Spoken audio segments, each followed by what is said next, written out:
అందరికీ నమస్కారం. Welcome to it's you TV. ప్రస్తుతం మనతో పాటు ఉన్నారు ప్రముఖ ఆధ్యాత్మికవేత్త, వాస్తు జ్యోతిష్య పండితులు బాలచంద్ర శర్మ గారు. గురుగారితో మాట్లాడి మరిన్ని విషయాలు తెలుసుకునే ప్రయత్నం చేద్దాం. అంతకంటే ముందు ఇటువంటి ఆధ్యాత్మిక పరమైన వీడియోస్ కోసం ఇప్పుడే మన ఛానల్ ని సబ్స్క్రైబ్ చేసుకోండి. నమస్కారం గురుగారు. గురుగారు, ఒక ఇంట్లో మనం చూసుకున్నట్లయితే ఎన్నో సమస్యలు, రకరకాల సమస్యలు ఉంటాయి. ఒక్కొక్కరికి ఒక్కొక్క రకమైన సమస్య. ఇంట్లో భార్యకు ఒక రకమైనవి, పిల్లలకి చదువు విషయంలో కానివ్వండి, ఉద్యోగం చేసే వాళ్ళకి, ఇలా రకరకాల సమస్యలు మనం ఒక్కింట్లోనే చూసుకోవచ్చు. అండ్ ఇంకొకటి ఏంటంటే, అందరు కూడా ఒక రాశి వాళ్ళు ఉంటారు. ఒక్కింట్లోనే నలుగురు 4 రాశులకు సంబంధించిన వాళ్ళు ఉంటారు కదా.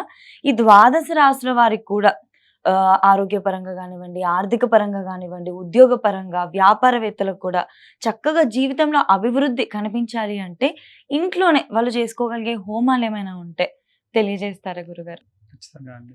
గురుగారు, వృశ్చికం రాశి ఉన్నవారు అసలు ఇంట్లో ఏ విధమైన హోమాలు చేసుకోవాలి, పూజా విధానం ఎలా ఉండాలి తెలియజేస్తారా? వృశ్చిక రాశి వారికి సంబంధించి విశేషంగా మనకి సుబ్రహ్మణ్యేశ్వర స్వామి, ఆంజనేయ స్వామి యొక్క ఆరాధన హోమాలు చేసుకోవడం మంచిది. సుబ్రహ్మణ్య హోమం స్పెషల్గా స్వామివారికి సంబంధించినటువంటి కరావలంబం వాటితోని, అలాగే సుబ్రహ్మణ్యేశ్వర స్వామికి సంబంధించి గాయత్రి, శరవణ భవాయ విద్మహే కార్తికేయ ధీమహి అనేటువంటి మంత్రం, వీటితో పాటుగా ఆంజనేయ స్వామి వారి యొక్క మన్య సూక్త హోమం అని ఉంటుంది. మన్యు అని అంటే ఆంజనేయ స్వామిని మన్యురాజాయ విద్మహే అని చెప్పి అభివర్ణిస్తూ ఉంటారు. కాబట్టి ఆంజనేయ స్వామి యొక్క హోమం కూడా చేసుకోవడం వీరికి శక్తినిస్తుంది. ఈ రెండు కలిపి చేసుకోవాలి ఎప్పుడన్నా చేసుకుంటే. ఇప్పుడు విశాఖ నక్షత్రం, విశాఖ అంటే కూడా విశాఖ అన్న పదమే సుబ్రహ్మణ్యేశ్వర స్వామి అన్నమాట. ఆయనకి ఏంటంటే అగ్నితత్వ రాశిగా మనకి మనం పరిగణలోకి తీసుకుంటాం. వృశ్చికం అంటే తేలుని ఎలా అంటే విపరీతమైన వేడిని, విపరీతమైన చలిని, నీటిని తట్టుకోగలదు. సో ఎడారి చూడండి, ఎడారిలో తేళ్లు బాగా తిరుగుతాయి. అంత వేడి, అసలు అవి ఎట్లా బ్రతుకుతున్నాయి అనుకుంటాం, కానీ ఉంటాయి. అలాగే వాటి శక్తి ఇంకా పెరుగుతుంది ఆ వేడికి. అందుకే అగ్నితత్వ రాశిగా ఈ రాశి వాళ్ళని మనం అభివర్ణిస్తూ ఉంటాం. వీలైనంత వరకు ఈ రాశి వాళ్ళు సుబ్రహ్మణ్య ఆరాధన చేయడం మంచిది, శరీరం శీతలంగా ఉంచుకోవడం మంచిది. అన్నిటితో పాటుగా ఆంజనేయ స్వామి వారికి వీలైతే పానకంతో అభిషేకం చేయించి తర్వాతకి హోమం చేయించుకుంటే మంచిది. బెల్లం పానకంతో అభిషేకం చేయించి మంచిది. కొంతమంది ఈ విశాఖ నక్షత్ర జాతకులు ఇలా చేస్తారు. ఎలా అంటే వాళ్ళు కోరిన కోరికలు తీరట్లేదు, వాళ్ళు ఏవైనా తప్పు చేసుంటే అవన్నీ సవరించుకుంటూ వచ్చారు, అయినా తీరట్లేదు అనుకోండి. ఈ రీసెంట్ గా మనం ఒక సినిమా చూసాం, సూర్యది, కరుప్ప, దాన్ని తెలుగులో వీరభద్రుడు. దాంట్లో ఏం చేస్తారు, మిరపకాయలు దంచి పేస్ట్ లాగా చేసి స్వామివారికి రాస్తారు. మన దగ్గర కూడా అలాంటి ఒక సాంప్రదాయం ఉండేది, అసలు మన దగ్గరే ఉండేది. మిరియాలు ఉంటాయి కదా, మిరియాలతోని ఆంజనేయ స్వామికి ప్రదక్షిణాలు చేసేవాళ్ళు. చేసి 108 ప్రదక్షిణాలు 108 రోజులు, రోజు 108 ప్రదక్షిణాలు 108 రోజులు చేసేవాళ్ళు. చాలా కఠినంగా చేసేవాళ్ళు అనమాట. కోరిక తీరలేదు అనుకోండి, ఆ మిరియాలన్నిటిని దంచి నీళ్ళలో కలిపి ఆంజనేయ స్వామి వారికి అభిషేకం చేసి తర్వాతకి మళ్ళీ బెల్లం పానకంతో ఆయన్ని శాంతింపజేస్తారు. అయితే దీనికంటే ముందు బెదిరిస్తారు స్వామిని, నా కోరిక తీరకపోతే నువ్వు కాకపోతే ఇంకెవరికి తీరుస్తావు, నాకు నువ్వే దిక్కు, నువ్వు అట్లా చేయకపోతే మిరియాలతోనే నేను నీకు అభిషేకం చేస్తా అంటే కొన్ని చోట్ల ఉన్నటువంటి ఒక మూఢమైనటువంటి నమ్మకం. అంటే ఇలా వారికి ఉంటది అన్నమాట. ఎక్కువ ఈ విశాఖ నక్షత్ర జాతకులు కూడా ఏంటంటే మిరియాలతో కాదు, కానీ బెల్లం పానకంతో అభిషేకం చేయిస్తే చాలా మంచిది. మామూలుగా మన్యసూక్త పారాయణం చేస్తూ మన్యసూక్తంతో ఆంజనేయ స్వామి వారికి సింధూరం పెట్టించడం, రోట్మాల అంటారు, అలాంటివి చేయించడం కూడా మంచిది. అయితే ఇప్పుడు విశాఖ నక్షత్రానికి ఆంజనేయ స్వామికి సంబంధం ఏమిటి, ఇది కూడా చాలా మంది అడుగుతూ ఉంటారు. ఆంజనేయ స్వామి వారు, గణపతి, సుబ్రహ్మణ్య స్వామి, శని, వీళ్ళు మిత్రులు. ఎలా అంటే పురాణ ఇతిహాసాల్లో శని స్వామివారి యొక్క, ఆంజనేయ స్వామి యొక్క పాదాల కింద ఉంటారు కదా. ఎలా ఉన్నారు, ఆయనకి విపరీతమైనటువంటి శక్తి వచ్చినప్పుడు కొన్ని ఏవైతే శక్తులు సుబ్రహ్మణ్యేశ్వర స్వామికి ఉన్నాయో ఆ శక్తులు కూడా ఆంజనేయ స్వామికి ఉన్నాయి. ఆంజనేయ స్వామి వారికి ఎన్ని శక్తులు ఉన్నాయో సుబ్రహ్మణ్యుడికి అన్ని శక్తులు ఉంటాయి. గణపతికి ఎన్ని శక్తులు ఉన్నాయో అవి కూడా ఆంజనేయ స్వామికి ఉంటాయి. ఎందుకు? ఆంజనేయ స్వామి ఏకాదశ రుద్రుల్లో ఒక రుద్రుడు ఆయన. కాబట్టి ఆయనకు అంత శక్తి. బ్రహ్మాది దేవతలతో సహా అందరూ కూడా వరం ఇచ్చారు. కాబట్టి అట్టి ఆంజనేయ స్వామికి గనక శనివారం నాడు మనం పూజించడం వల్ల, అభిషేకంతో హోమం చేయడం వల్ల విశేషమైన శక్తి కలుగుతుంది. శని ఒకసారి ఏం చేశాడంటే, ఆంజనేయ స్వామి దగ్గరికి వెళ్ళి, మనం మంచి మిత్రులం కదా, నువ్వు నన్ను కొడతావా అని అడిగాడంట. నేను నిన్నెందుకు కొడతా శని, నేనేం కొట్టను అని అంటే, మరి రామకార్యానికే వెళ్తున్నప్పుడు నేను వచ్చి అడ్డగిస్తే బరాబర్ కొడతాను.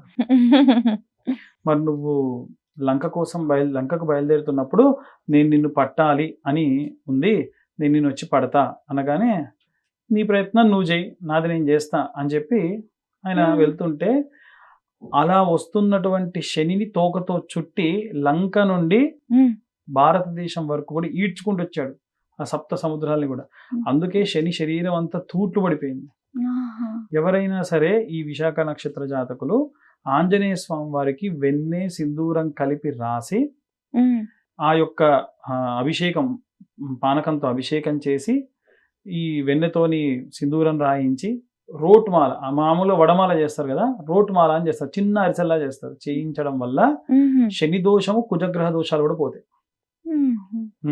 ఇంకోటి ఏంటంటే, ఆ శరీరం అంతా స్వస్థత పొందడానికి నా మీద ఎవరు అభిషేకం చేసినా అవి నీ దాకా వచ్చి నువ్వు శాంతిస్తావు అని చెప్పి కాళ్ళ దగ్గర పట్టుకొని పెట్టుకున్నాడు. ఇంకోటి, చాలా మంది శనిని కూడా తిట్టుకుంటారండి. శని చాలా మంచి గ్రహం. అవునవును. సో శని గ్రహానికి సంబంధించిన విషయాలు మనం మకర కుంభరాశులు వచ్చినప్పుడు చెప్పుకుందాము. కానీ ఈ ప్రత్యేకంగా ఈ యొక్క విశాఖ నక్షత్ర జాతకులు అయితే సుబ్రహ్మణ్యేశ్వర స్వామితో పాటుగా ఆంజనేయ స్వామికి మన్య సూక్తంతో అభిషేకం చేయించడము, అలాగే హోమం ఆ రోజు కనుక చేయించడం వల్ల విశేషమైనటువంటి సత్ఫలితాలు పొందవచ్చు. గురుగారు, వీళ్ళు కూడా సంవత్సరానికి ఒకసారి చేసుకుంటే సరిపోతుంది. సంవత్సరంలో వాళ్ళ ఇంటి యజమాని ఎవరిదైతే పుట్టినరోజో లేకుంటే గృహప్రవేశమో ఏదైనా వచ్చినప్పుడు వాళ్ళకు సంబంధించిన దేవతలకు సంబంధించినటువంటి హోమంతో పాటుగా ఈ హోమాలు కూడా చేసుకోవచ్చు. ఉదాహరణకు సుదర్శనం, నవగ్రహాలు, ఎట్లాగో నవగ్రహాలు వాస్తు పూజకు చేస్తారు, నక్షత్రాలు చేస్తారు. దీంతో పాటుగా మనకు చండీ హోమాలు, లేకుంటే అమ్మవారికి సంబంధించి శ్రీ సూక్తంతో, దుర్గా కవచంతో హోమము, మన్య సూక్తంతో హోమం, అలాగే పురుష సూక్తంతో హోమం లాంటివి చేయించుకుంటే విశేషమైనటువంటి శక్తి అనేటువంటిది ఆ ఇంటికి, కుటుంబానికి వస్తుంది. చక్కగా. గురుగారు, ఇంకొకటి, హోమాలే కాకుండా నిత్యారాధనలో కూడా ఏదైనా రెమెడీ కానివ్వండి, మంత్రం కానివ్వండి, అలాంటివి ఏమైనా తెలియజేస్తారా? ఈ రాశి వాళ్ళు చదవాల్సినటువంటి మంత్రం ఏమిటంటే, హనుమాన్ చాలీసా పారాయణం చేయడం అనేటువంటిది మంచిది. ఇంకొకటి హనుమత్ బడభాలన స్తోత్రం అనేటువంటిది ఒకటి ఉంటుంది. రసరాజ్ మహారాజ్ అని చెప్పి ఒక ఆయన యూట్యూబ్ లో చాలా బాగా, ఆయనవి చాలా ఈ స్తోత్రాలు, హనుమాన్ స్తోత్రాలు విరివిగా బాగా ఫేమస్ అయినాయి.